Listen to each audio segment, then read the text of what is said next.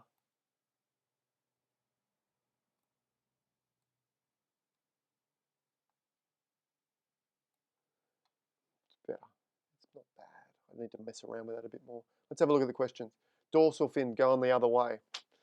Thanks. Yes, I know. I messed that up, didn't I? I'm not very good at wildlife. Loving this. Image has lots of potential, although I find the road distracting. Again, I find the road, you know, this line pulling us back to the sheep, I find it an integral part of the image. So I wouldn't remove it, but absolutely clone it out, remove it, blur it. You could also blur it out. I'd crop up and right from the bottom left. Okay, so much the same. You know, maybe something like that. Yeah, that works too. That does work too. Yep.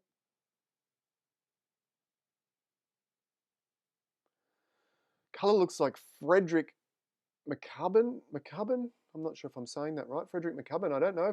I should probably know, should I? I'll look up Frederick McCubbin after. Like fog, you could add a sandstorm to the horizon. Absolutely, we could add a sandstorm. It's kind of what we did with this layer here. We could add another, you know, in fact, let's do one more thing. Let's try a sandstorm. We've got this layer that has all the pixels here, and if we grab a big selection like this, Command or Control J, and we just blur that, that will kind of create a sandstorm.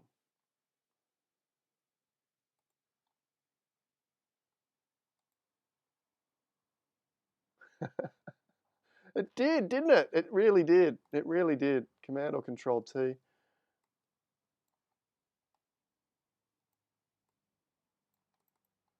Going crazy, guys. It's just winging it. Winging it. We're just winging it.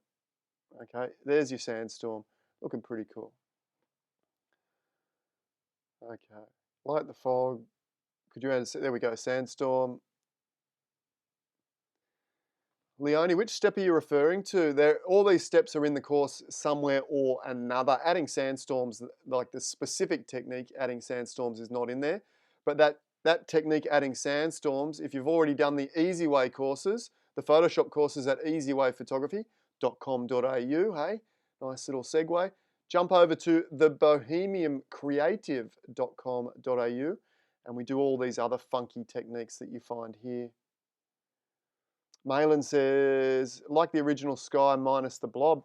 Absolutely. Then absolutely go for it. I prefer this one. I feel it's more Star Warsy. Let's move along to the next. Having fun. Are we like only 3 images in today? Oh dear. Oh dear. Okay. Strap in. We might not get through them all, in fact. Lynn Tate, are you there, Lynn? You're normally there in the live stream. Lynn didn't send us a description. So first critique, send us a description, a story about the image. Partially my fault because Lynn did ask me if I need a story, but to be honest, I don't have time to answer all the questions. They just get shot off into the image critique folder, and then when it's image critique day, I come in and I critique them. Okay, so that's half of me, you know, doing a half job really.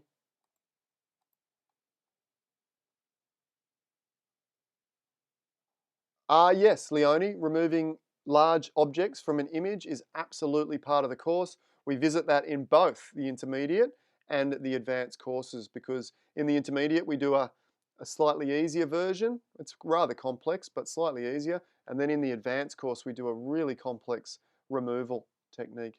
When I say really complex, it's easy to do, but the thing that we're removing is really complex. Okay.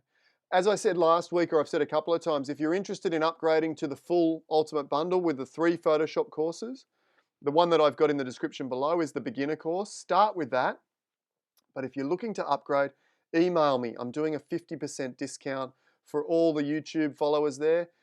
In fact, if you're looking at any of my courses, email me and I'll do a 50% discount on any of the courses that you're interested in trying out. Okay. Just email me, adam@easywayphotography.com.au, and I will send you the coupon code to get you in there. Lynn is here. Oh, is that Malin? Is that you, Lynn, there? Okay, great to have you. Thanks for your image. All right. Adam, I can't see the color boxes, black and white, as your pick is. Oh, is it? Sorry about that. Thank you, Sharon. There you go. The brush, whether I'm painting in black or white. Stuff up too. I feel there's a third one coming. Lynn, beautiful image, strong subject, nice sky. Yeah, it's got a lot going for it, absolutely. Working on the story, you know, what was the feeling you had? Was it nice and warm and uplifting and peaceful and tranquil? Or was there something else going on? That would be great. Working on that story or that understanding or the connection to the landscape is really going to help. Don't underestimate connecting to the landscape, okay? Because it will help you to see. Once you have a story, it's easier to develop composition and it's easier to process as well because you have that vision that you're going to use. All right, let's have a play with this, Lynn, if you don't mind.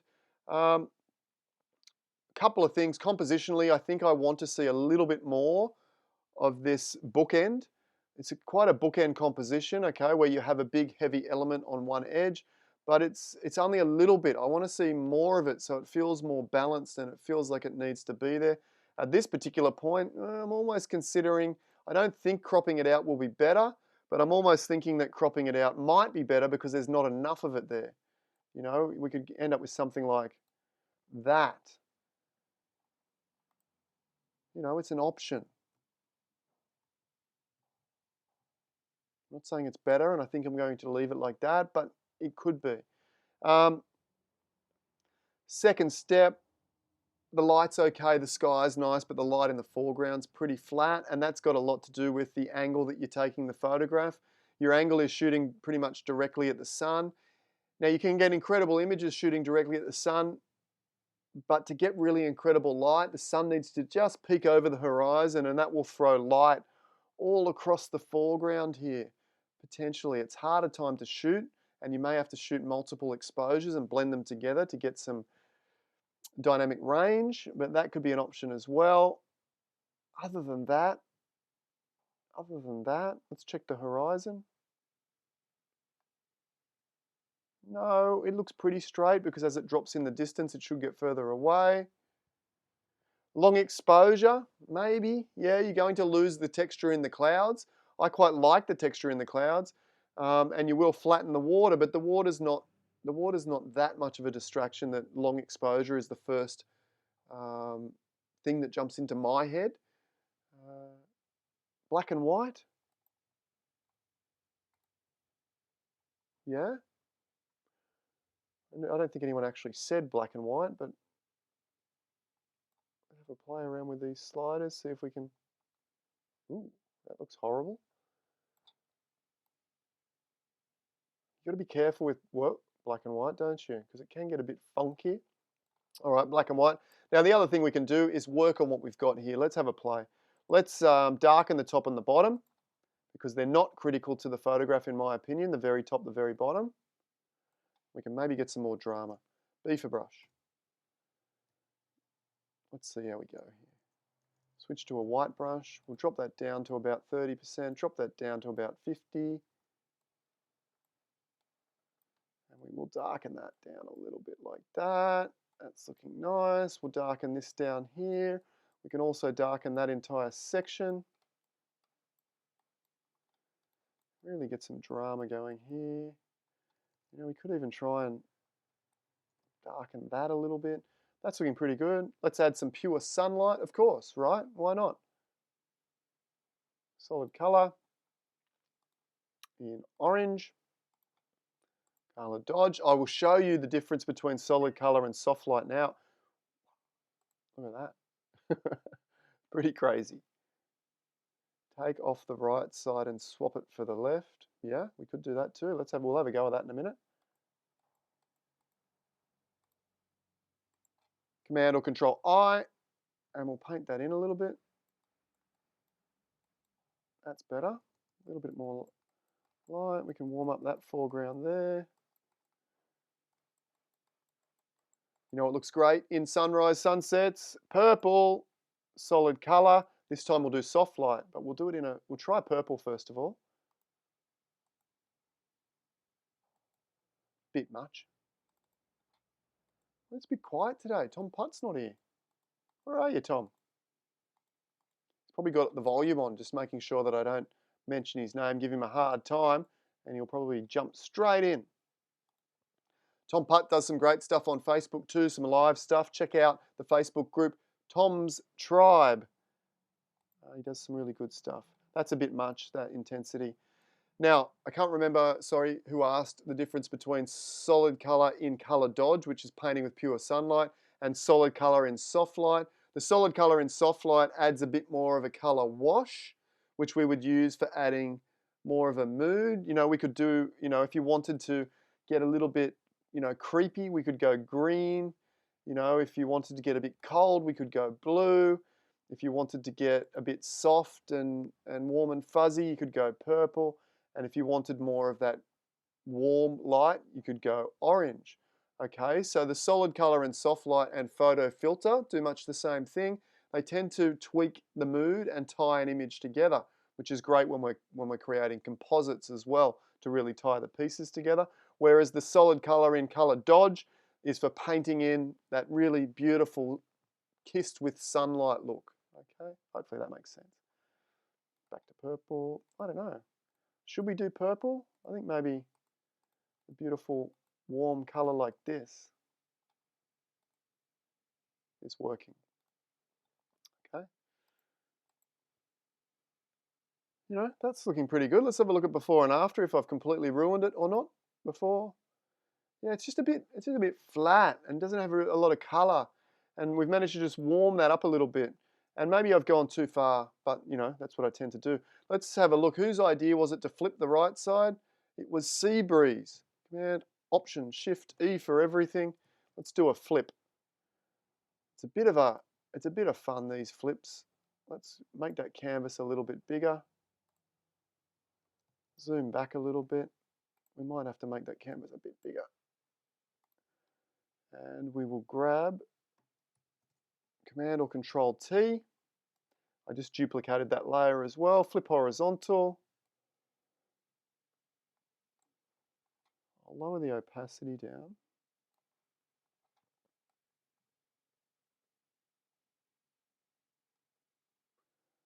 You know what? I think you're going to be right, 𝗃𝗵𝗄𝗃. I think you're going to be on the money. It's going to work. I'm going to grab just the rectangular selection tool. In fact, no, I'm not. No, I'm not. I'll add a layer. Command D. I'll add a layer mask. B for brush. Let's invert that layer mask. Again, you'll find this technique. Like, you need to learn Photoshop first of all, get the foundation, understand layers, masks, color, all those different manipulation tools for manipulating light, contrast, and color. But once you've completed the courses at Easyway Photography, all these funky, crazy, creative techniques you'll find over at the 𝗏𝗶𝗡𝗄𝗏. And in fact, a lot of the videos we've been doing throughout this series, a lot of those really fun ones, creating spheres, creating composites, I'm going to re-record them now that I'm going to have a little bit more time and add them into the 𝗏𝗶𝗡𝗏. So you're going to get a whole bunch of new videos in the next 6 to 12 months in the 𝗏𝗶𝗡𝗏 too. And then we paint this in.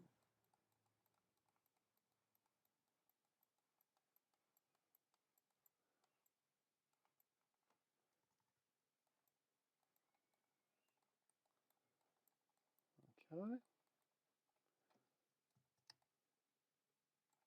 Oh, now obviously I could use a quick selection tool or something. I'll just roughly mask this in, give you an idea. But if I was doing it for reals, what is that? For reals. Sound like a 13-year-old kid.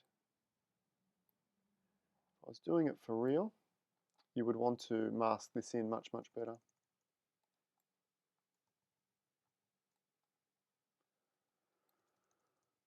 That's not too bad. That's not too bad. Let's drop that opacity down, drop the flow down. X. We might end up with that marathon today, right?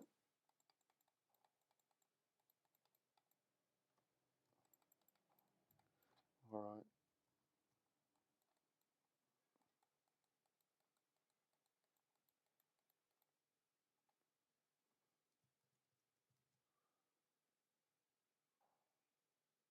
Pretty good.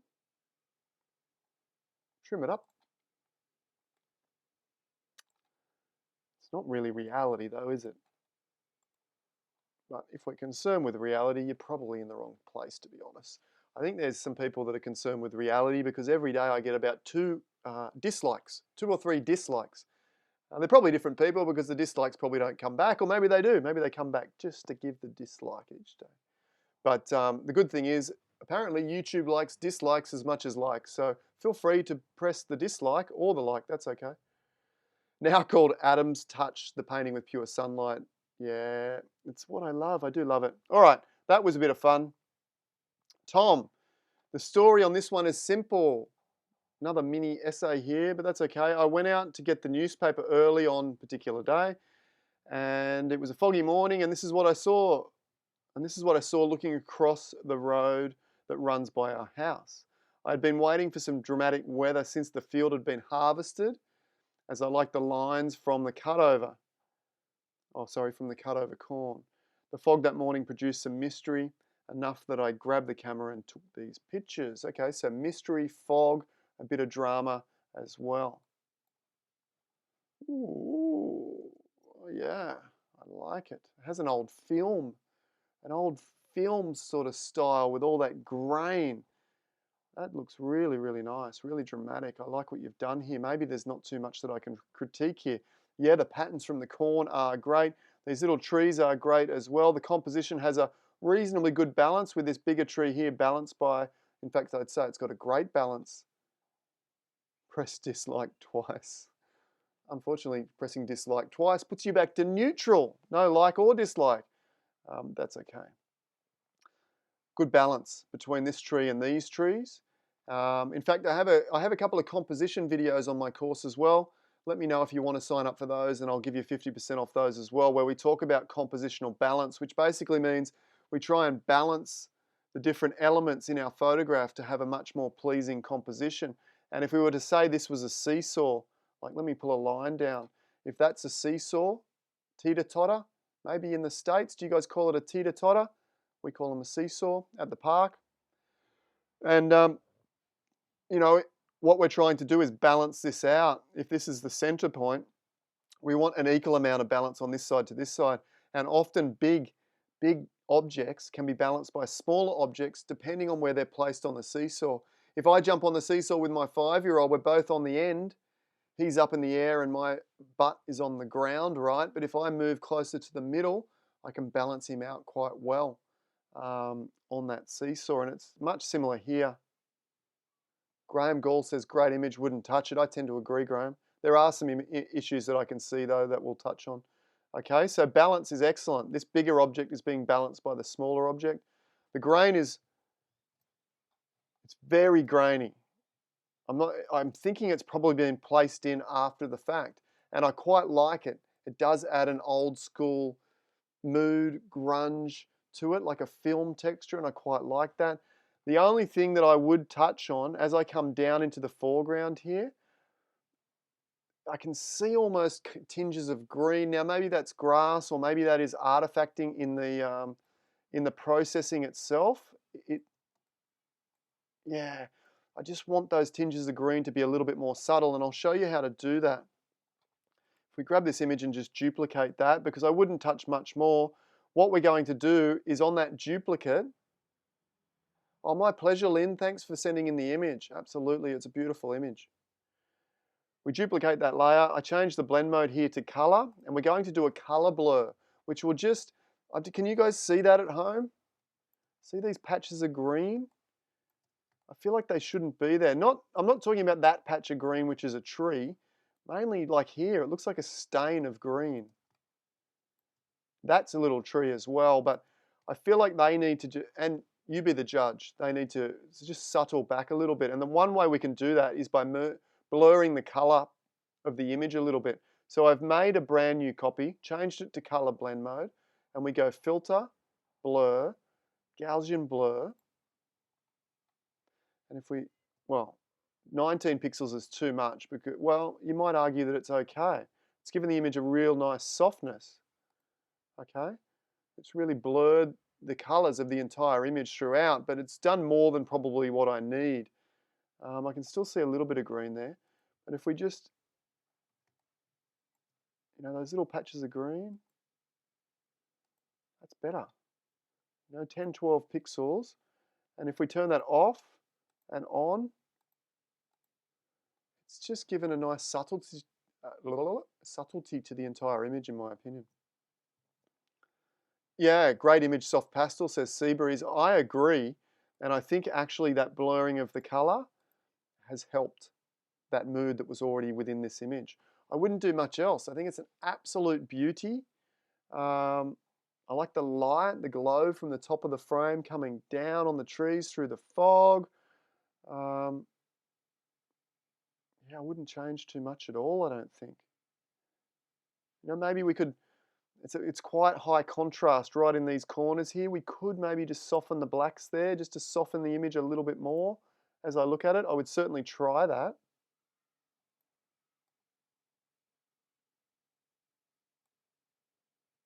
Yeah, I think that works. Command or Control invert, just tweaking the foreground here. Just tweaking that foreground. Just through here. And what it's going to do, we could even darken that down a little bit more. A lot of romantic style images, and I've been doing a lot of research lately, and do your own research into the styles that you really enjoy. But the romantic style of painting from the 1800s, 1850s, often will have a rather dark foreground that sort of you have to jump over or drawn over by the light in the background to get past. So we could definitely have a similar dark foreground. And what do you guys think? I think it works. I think it adds something to the image, that darkness. Now you might disagree. You might like the softness of that. But I think there's too much contrast in the foreground. And although the foreground was, who was the artist here? Tom. Although Tom said the foreground was really, really important, I think for me, as the audience, as the viewer, the fog and the light and the trees are more the subject for mine than the foreground. And I would be inclined, maybe not to that degree, but just to pull that back, which allows more drama in the darkness to jump over and then enjoy the light in the background. Okay. Crop off a bit of the sky, Ron. Well, let's try it. I wouldn't myself. I wouldn't, because I like the glow. I think that adds to it. Let's try though. We can come down there. That's about as much as I'd probably go for. Oh, where do we go? Oh, Star Wars. That one, where were we? Crop down there. Yeah.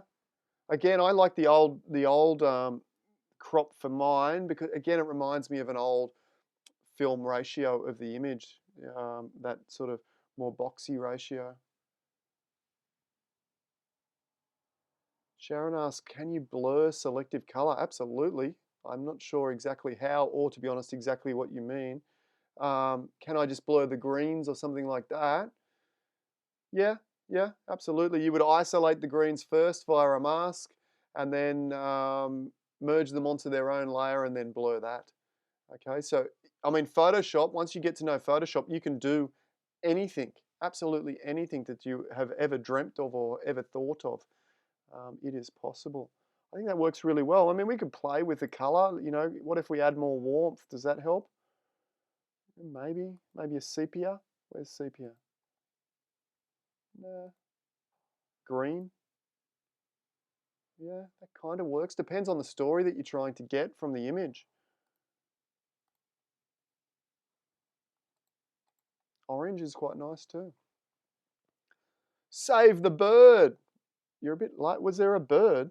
Did I remove the bird? We could add a bird. Flock of birds could look nice. Jane says, I missed the paddock lines. There you go, Jane. I disagree, but just for you, we'll put them back. We'll put them back. I prefer that, to be honest. I think there's more mood, more atmosphere in that than what there is in that. But that's me. It's not mine. I'm not the artist. We'll leave that up to Tom and see what he eventually does with it. Tom, if you're not already a member of Easy Way Photography on Facebook, jump over there and join. We'd love to have you over there. We'd love to have everyone over there. Liz, where are we going? We might do 2 more, which is going to mean that we miss a couple, but I'll put them back in for next week. Liz. This is a shot I took during a trip to the Kimberley region by boat last June. Lucky you. I've done that. It's phenomenal. I was blown away by the colours in the sky almost every day as the sun set, and I wanted to capture these colours with the islands silhouetted. I also like the touch of blue sky in the top left corner. Thanks, Liz. The bird is, what, David, are you right back at the start of the stream, David, when we were messing around with the bird? We're past the bird. We're all the way down here. Unless there's a bird that I missed. Anyway, fun and games. Liz, absolutely. Look at those beautiful colours. It's all about the colours, isn't it? There's a couple of tweaks that I can see that I would maybe experiment with, and we'll do that.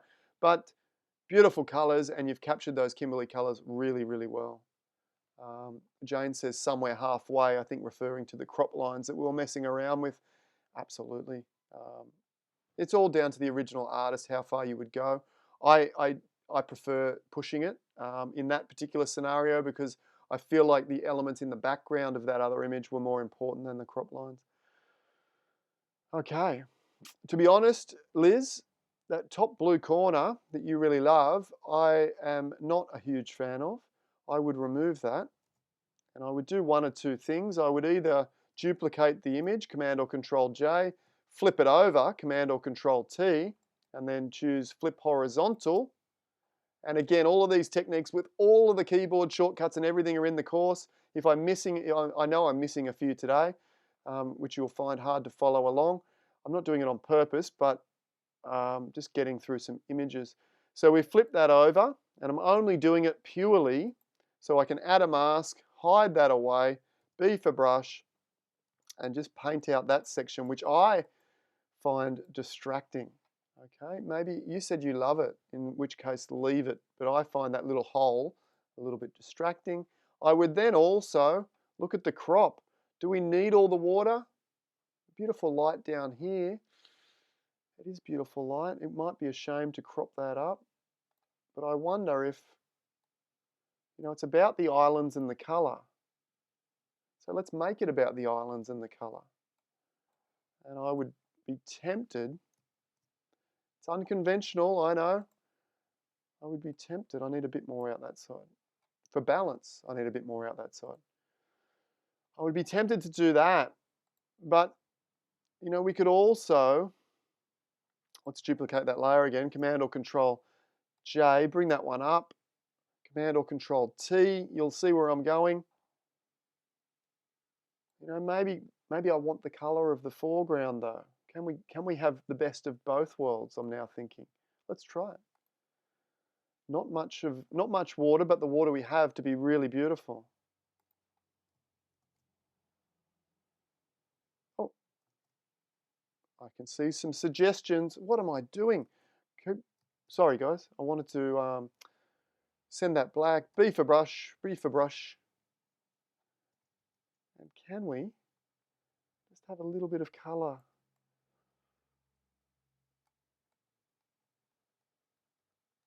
I think we can. I think we can have our cake and eat it too. There you go. Some suggestions. How about using the graduated filter instead of the brush to reveal the field? Yeah, absolutely, you could do that. I mean, we could use the brush just to paint with a black brush to paint it away a little bit, Gregory. Yeah, absolutely, do whichever suits if you want that dark to light throughout the field. For me, whilst we're discussing that a little bit, I see this as 2 separate elements, and I see the field as the foreground. And again, if you do some research into the romantic artists, those dark foregrounds are really prevalent because they add that tension between the dark and the light, and it's almost a battle between the light and the dark. And for me, I don't think that has that element of dark versus light that I want from an old romantic image. That doesn't mean that if you love the crop fields like that, or you want to gradually lighten them up as you go through, that you can, absolutely. I just feel like that works. I think it works really well, to be honest. If it was mine, that'd be pretty close to how I would leave it. back to Liz. Sorry, Liz. We sort of cut into your limelight there. What else would we do? Not much. We could maybe darken down the top, couldn't we, to draw more attention to the frame here? Let's see. Yeah, I think this is going to work. For Gregory, we could use the graduated filter effect. If you haven't seen this, again, I teach all this in the courses as well. You can see up here we want a white to black effect. And where we start the brush is going to be white on the mask. And where we finish, in fact, if I do this, I can show you. This is the mask. If I do a small line, you'll see a rather hard line. Okay, small line, hard. You can see where I start is white and where I finish is black. Start, white to black. Okay, and we can do even outside the lines like this to get a really soft graduation. Okay, let's go back to the image here, and we want the top to be dark, something like that. Ooh, that works, doesn't it? It really does. That really does. Okay, let's have a look at where we started from. Or we're going to be able to. We'll go this way. We started here. As my update comes in, we started here and we finished here. After. What do we think? Not much different, really, is it? Before. It's harder doing it this way, isn't it? After. For me, I don't think we needed all that much water, so we cropped out a lot of the water, made it all about the sunset and all about the islands. And if Liz, if this suits your story, then maybe that's a direction you could go based on the information you gave me. Okay, Brian's still sticking with the field. Look, absolutely, there's a million ways we could go about these things. I am 100% happy with how my interpretation of that one went, crop-wise, darkness-wise, everything-wise. But that doesn't mean that yours wouldn't look different if it was your own. One last one, and I'll put the other ones back. I'll save them for next week. I was trying to capture a cityscape of Perth's sunset and trying to bring out the sunset colours. Very literal interpretation of just sunset and sunset colours. How did you feel? Did you feel uplifted? Did you feel excited? Did you feel peaceful? Did you feel calm? How did the sunset, how did out shooting make you feel? Storytelling, if we're talking about compelling photography, there's four main things I look for: strong subject, great light, simplicity, and most importantly, story. For me, that's what makes great composition for me, those four elements. As I said, if you want to delve more into composition, I've got 2 composition courses. The first one focuses on the 11 most important composition techniques for landscape photography. And the second one focuses on how we use those to create incredible stories. Okay, so if you're wishing to work on any of those elements, give me an email, adam@easywayphotography.com, and I'll set up a 50% discount on those. Okay, let's have a look. Sathish? Sathish? Sorry, Sathish. We're going with Sathish. Hopefully that is close. It probably isn't, to be honest. Pretty hopeless at that, aren't I? How you guys there? You still there, or you've ducked out for another cup of tea? Qiang, a stronger image now. I agree. I think it was a stronger image. This one, Sathish. Hopefully that's right. Beautiful Perth city skyline.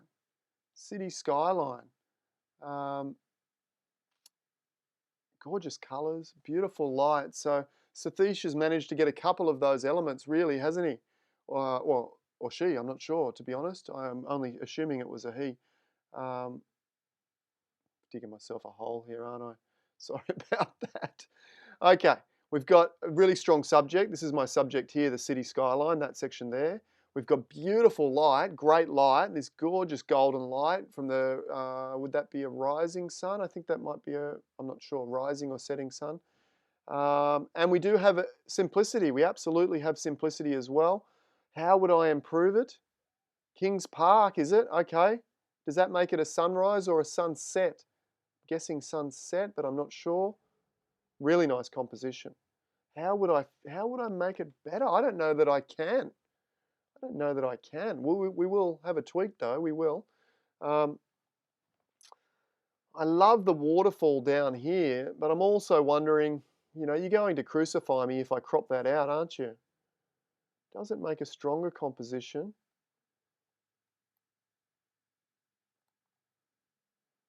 Like that?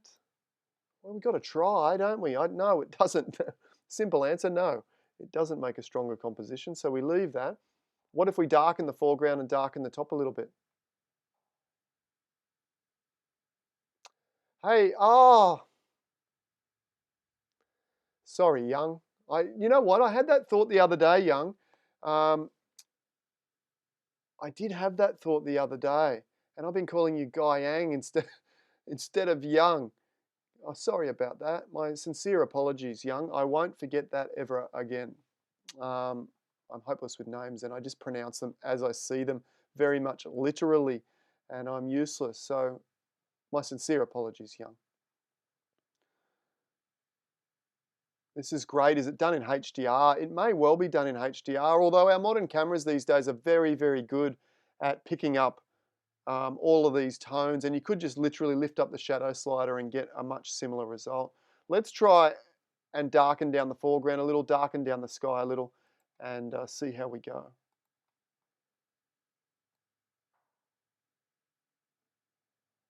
I like the drama already. How about you guys? I do. I like the drama that darkening down is adding. Command or Control I to invert, B for brush. The bottom left is there's a pond and a waterfall. And that's what I was trying to kind of crop out, but I do like it.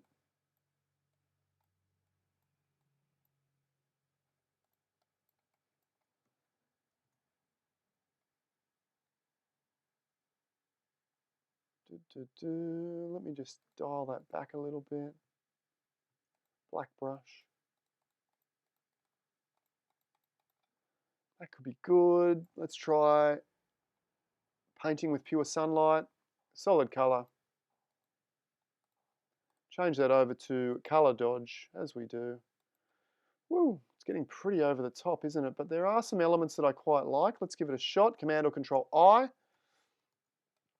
Whoop, little touch on top of those trees there won't hurt. Little touch over there. Little touch through there. Yeah. The blues are a little intense at the top. I love the color on the buildings too, Sonny. Absolutely. The blues are a little intense at the top for me. I would be tempted to just dial that back a little bit. Although I do love it. Command or Control I. And there'll be a lot of people that probably say, no, leave the blue there. And I kind of agree, but let's just dial it back a fraction. Okay. And let's add some color wash maybe. Federico, thanks for joining, mate. How you doing? Thanks for yesterday, legend. I loved it. I loved it. And I hope if you didn't see Federico's presentation yesterday, after this or later this afternoon, jump back on and check it out. Lots of great insights, lots of practical information, and lots of inspiration from Federico's incredible work. Okay, let's do some color wash photo filter. Woo, probably too much. Yeah.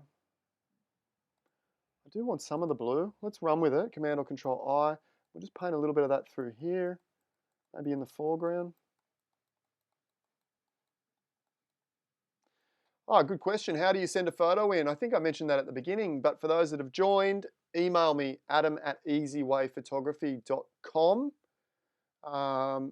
and email me a 2000 wide pixel image in JPEG or TIFF, doesn't really matter, and a brief statement about what you were trying to achieve, the emotion, the intent of the image, or what you were trying to capture with that image. And you'll be a couple of weeks, give it a couple of weeks and you'll get it on Federico, black and white, good idea. Give it a couple of weeks and you'll be up. I don't choose them, I just go through start to finish the images that are there. If you submitted an image ages and ages ago, maybe it went missing, then just submit me another one.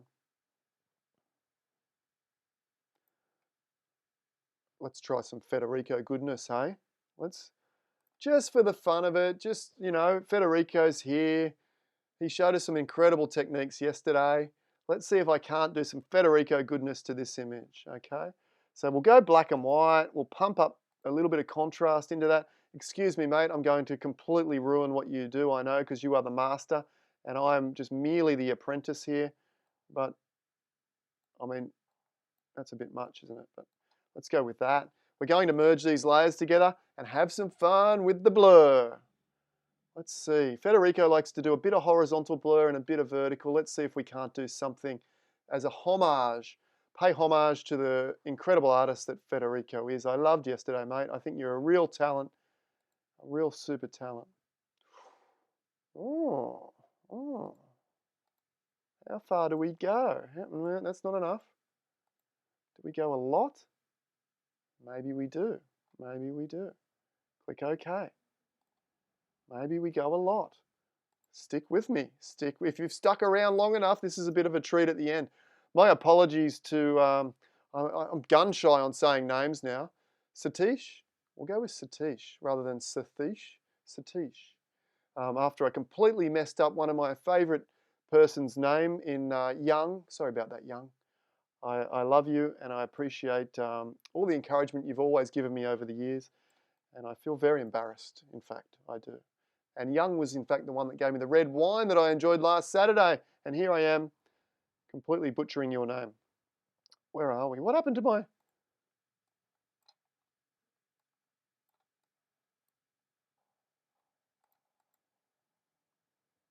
Photoshop is being crazy. Why was Photoshop putting... Oh, I know why. Sorry about that. Okay, let's go. Let's go. You're going to forgive me, Young, hopefully, aren't you? Let's grab, we'll grab the gradient tool here, and we'll use that to apply this just on the horizon. Okay. Oh, wrong way. Let's invert that. Command or Control I for invert. Okay. That's okay. Let's see with that. Let's turn that off for now.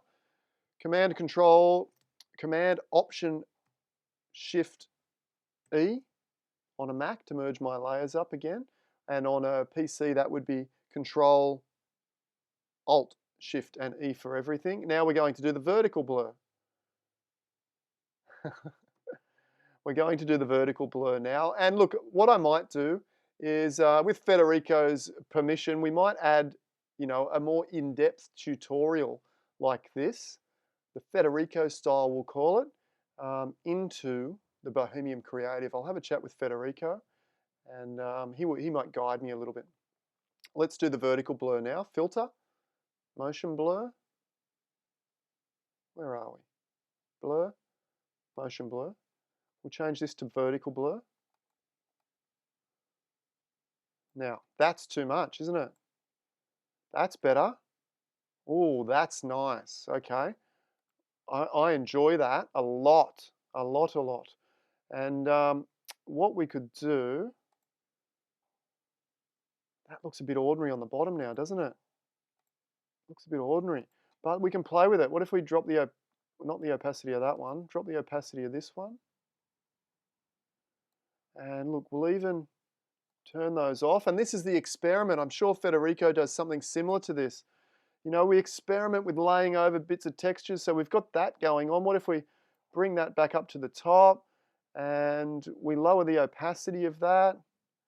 We start getting this kind of effect. And we add a mask. I don't really want, I like, you know, we can use the graduated filter. I want more of that kind of effect, and we could maybe blur this one in a different fashion. I'm going to go with motion blur again, but not as much.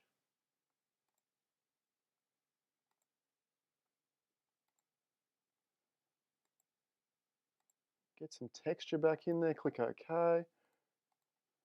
Maybe push that opacity back up like that. Sort of looks like reflections. We'll whack a crop.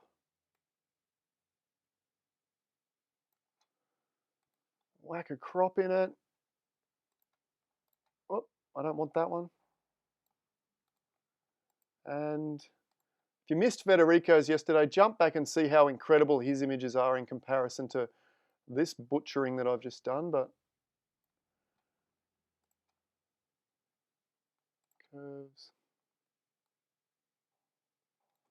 Command or Control I, B for brush.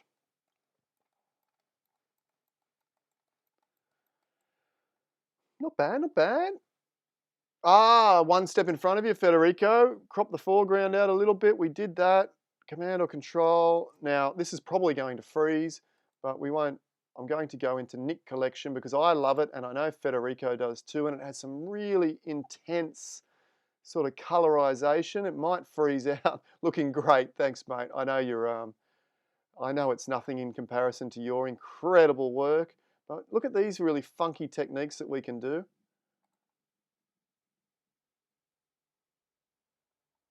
Something like this. Let's mess. This is Nik Effects Filters. Nik FX, if you're wondering. It is a paid software. It used to be free. You used to be able to pick it up free, but now you have to pay for it. But it can create some really interesting effects, as you can see.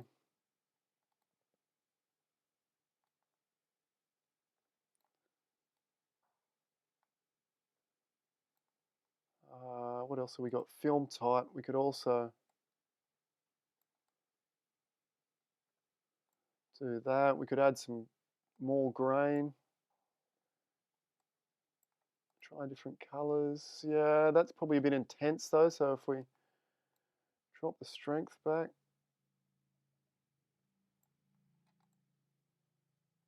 Yeah, I quite like that. Drop the strength back.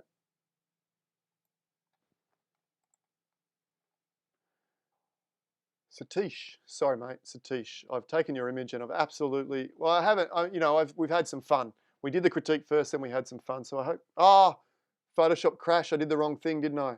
It's going to crash for sure. Okay. Anthony, you're on the money again. I did the wrong thing. I need to do that layer thing, convert to layer or whatever it is. Okay, hang on a sec. I'll just reopen Photoshop. And I told you there was going to be 3, didn't I? 3 stuff-ups, and I managed to do it. And it's funny because I always say to myself, it's never a mistake till you do it twice. I think all the stuff-ups that I did today have all been done before, haven't they? Select new layer when exiting Nik and it won't crash. I'm going to go and buy. I'm going to go buy the full version, I think, so that it works in conjunction with Photoshop properly. The reason it's crashing is it's an old free version.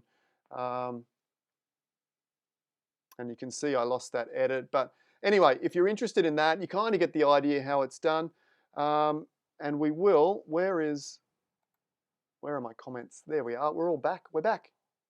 Federico, looking great, mate. I hope you don't mind me sort of paying homage to what you do. No one can do it as well as you. And it's important, well, I think it's important that you do it with a story in mind. It's all about the story. Anyone can create a fancy looking, sort of image like that, like I just did then, but without a story behind it, it's just a superficial shell, and what are we creating for? Are we creating for ourselves, or are we creating for likes or external validation? And I think that's where the story element really comes from.